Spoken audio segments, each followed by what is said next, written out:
Well, this morning we're talking with another candidate in the race for governor. Democratic candidate William "Doc" Walz joins us live this morning. Thanks so much for coming in. You say the biggest threat to Governor Quinn right now is you. That's right. He's got to get through this primary, and I'm his greatest challenger.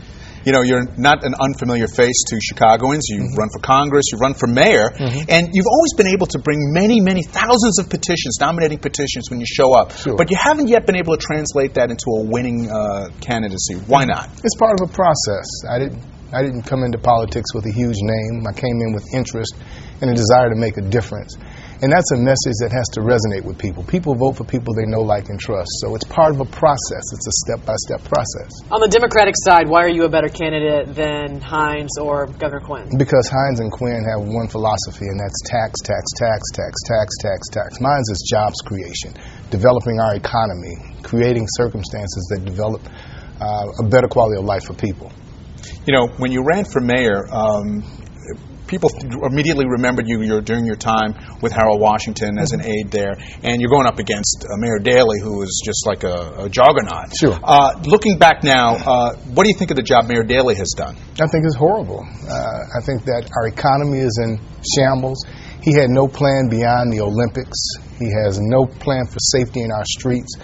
Mayor Daley has not done a good job of taking care of average people's needs. In terms of giving back tax dollars, what he's done is he's given support to communities, but he hasn't given them what they need to develop, particularly the African-American communities in Chicago, and that's terrible. He hasn't been good in terms of affirmative action, and affirmative action is intended to level the playing field, and he hasn't done that. So, yeah, you go ahead. Well, I was just going to say on the same token, what do you think some of the biggest mistakes that Governor Quinn has made thus far?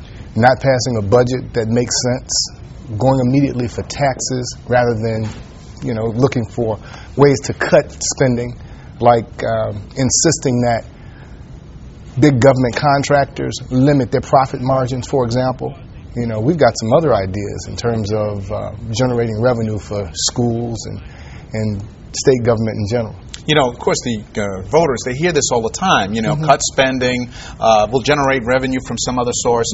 And then when it comes down to it, you've got to convince both sides of a party to get together and agree on things. How are you going to translate that into a real message? Well, we have to teach people to unthink their economics and develop that smart economy that guarantees everybody a better quality of life. For example, one of the things that we need to move towards is naming rights, hyphenating the state facilities and buildings and state expressways, putting, for example, the Thompson Center Microsoft campus, doing the same things with our schools. That generates billions of dollars, and companies are looking to advertise, so that's an easy way to generate money. We also need to start thinking outside the box in terms of getting out in the global economy and giving businesses the wherewithal to bring money, jobs, and opportunity back to Illinois. We're 44th when it comes to gross domestic product growth. We're the 6th most regressive taxing state in the nation. We cannot continue to tax people to their zenith and expect that we're going to do well. We have to build an economy that will make Illinois forever viable. And we're not doing that under Pat Quinn or Dan Hines. Their philosophy is taxing people. That scares people.